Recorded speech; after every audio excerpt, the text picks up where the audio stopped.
Hi, welcome back. So far, we've talked about ideation and how to come up with lots of ideas to solve our user's problem. Now it's time to start the fun part, sketching. In this video, we'll discuss why quick, simple sketches are critical in the ideation process.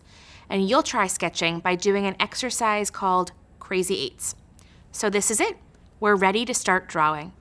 For some of you, this will be your favorite part of design. For others, drawing can be a little intimidating. The good news is that we're going to create truly simple designs. In fact, your drawings don't actually have to look like anything in particular. Remember that in the ideation phase, we're just exploring lots of ideas, not trying to create something beautiful. So let me show you. Grab a piece of paper and a pencil or marker. We're going to practice sketching. Let's start by drawing basic shapes. Triangles, squares, and circles. Add in straight and squiggly lines. Sprinkle in a few stick figures of humans. You might need a bit of text as well. Here's a pro tip. Use all caps if your handwriting isn't neat, and write horizontally so it's easy to read. Soon, when you're more experienced, you might switch from drawing basic shapes to drawing phone screens or websites so that your sketches look more realistic. But for now, just draw what you know. So there you go. You've learned to sketch. Simple, right? To learn more about the benefits of sketching and explore some techniques, check out the reading materials in the course. You might be wondering why we sketch by hand and don't do this on a computer where it's easy to copy and paste pre-made shapes. Well, you certainly can do this on a computer, but the point of sketching is to move as quickly as possible to record lots of ideas. Technology can sometimes hold us back when our hands want to move faster than our brains. So sketching by hand is a valuable skill for you to master. Remember our example from earlier, where Olivia needed a way to ride her bike with her 2-year-old who couldn't ride his own bike? We came up with 8 ideas to solve Olivia's problem. That process was basically a polished version of Crazy Eights. This type of ideation is a very common part of the design sprint process. In the ideate phase of a design sprint, the whole team might come together and do the Crazy Eights exercise. Crazy Eights lets you compare ideas, see everyone's different ideas, and narrow down the list of ideas before moving on with the best solutions. And don't forget, the best solution is always what your users think is best, and not what you or your team thinks is best. Right now, to get started, you'll try the Crazy Eights exercise on your own. So the setup for Crazy Eights is easy. You'll need a large sheet of paper. Regular printer paper will work fine, but if you have something larger, that's even better.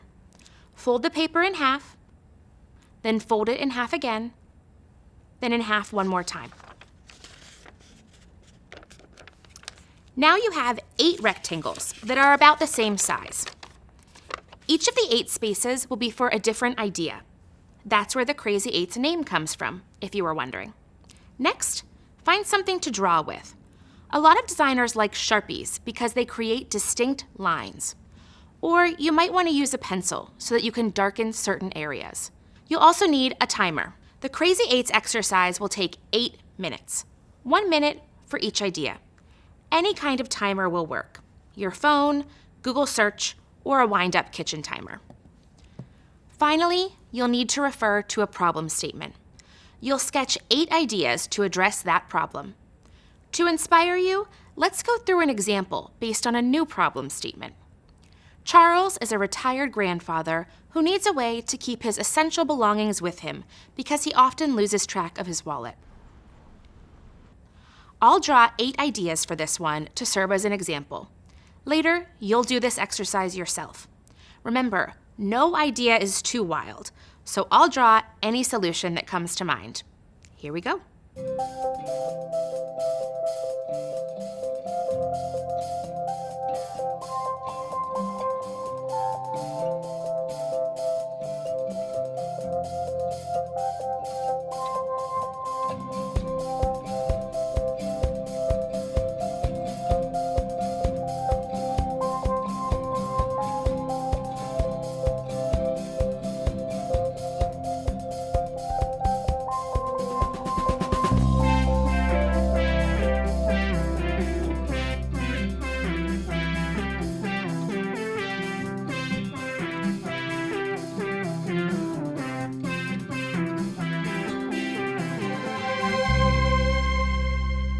Here are some of the ideas I came up with to address our problem statement. Let's walk through 4 of them. As a reminder, our problem statement was, Charles is a retired grandfather who needs a way to keep his essential belongings with him because he often loses track of his wallet. Sketch 1. An alarm that goes off as Charles opens and closes his house's exterior doors to remind him to bring certain belongings, like his wallet, keys, and phone. Sketch 2. A sign on his front door that says, "Remember to take these things with you. Place them here when you get home." Sketch 3. A doormat with a checklist that says phone, keys, and wallet. Sketch 4, and my personal favorite, shoes with false bottoms that he can keep a wallet in. Now you're ready to try Crazy 8s on your own. Try using a problem statement that we outlined earlier in the course, like this one. Amal is an athlete who needs a way to sign up for workout classes because the class he wants to participate in fills up fast. Or choose your own problem statement. Pause the video and start your timer. Remember, spend 1 minute on each idea and sketch possible solutions to solve this problem.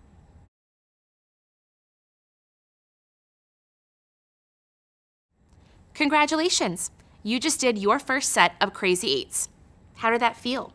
Were you able to come up with 8 ideas?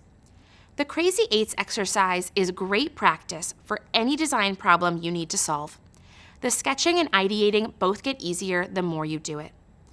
A great way to learn is to get feedback on your ideas. So if you'd like, take a photo of your completed Crazy 8s grid and share it on the discussion forum. Or do the exercise again with a different problem statement. Up next, we'll talk about how you can use the data you gathered in your user journey to ideate.